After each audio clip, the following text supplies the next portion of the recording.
lembak bunuh ladum lako laweknya jupam tuah ya ikut rumah. Ya ikut inang. Hai ladum pupuat jut temurkangan ketanya man. Jut gadah ketanya man. Ladum inang hanjut tutuk angin melimang. Aroi mata mai hana masalah. Tapi menyawah ke rumah jupam tuah hana itu pelaku gede. Ya. Alah dong pupuan sejak nadaku ikut lenang ji kumar katanya. Macam ni jawab le lakonya. Betul lagi kata pegah. Hai lako bangai palih bu. Ikan bawa aku pegah. Antang tu kari tak jarum 3 gol tajak. Ya. Iran udah aku pegah. Ladong mono jumpa ya iku rinang hai sabab tari that ya takut ibah leu rinang hamba nampak lain lako tengah ngah. Tahu hal lepas. Aduh bini ni tapi. Hai boh tari than urinang jumpa mentua. Hai. Alah, wate ku pegah. Boh urinang tarikan memandu molah lawenyo, mandu molah me aku pegah liro. Ya. Hai. Uranya jin kalian kurang, yang putih, yang hitam tidak putih. Yang kendo je dapat tarik.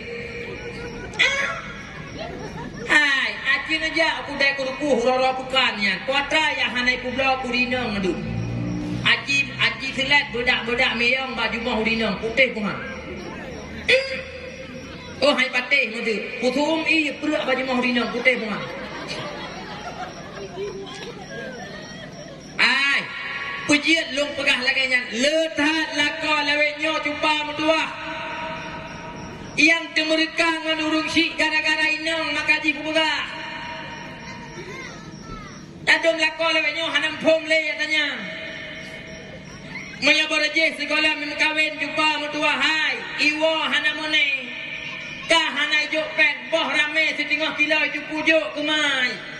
Tapi gara-gara memkawin ngai darahnya lado mah cakap ngan mai lagi tehok ngerti tua. Tabak urinang tarika. Iya takut ibu hamar po lain alah hagam bangai palih bu nyan hanam po.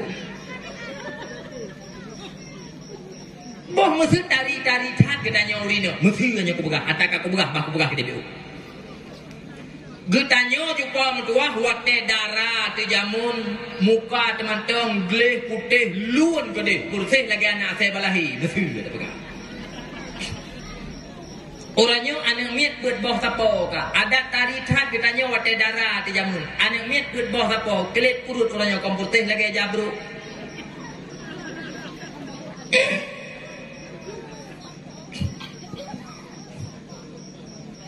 Hai ladom lako laweknya ya iku rinang, ya iku prumo. Itu guntuk lew rinang. Siap. Hai tengah dua pak kedai kopi baru ibu terus SMS dari urinang gelah di puang buah pajuh marjabe hanjale budawo muthmai jupau muthmai guputan ba RBT ya bara kesaat baru mau sakit minggunya guputan minggu ke golam iwa di puang buah ubat macam ba RBT kirim tibo hati wo. Nanti pu potra aku pegahnya. Letat anak-anak laweknya yang lupa akan orang tuanya.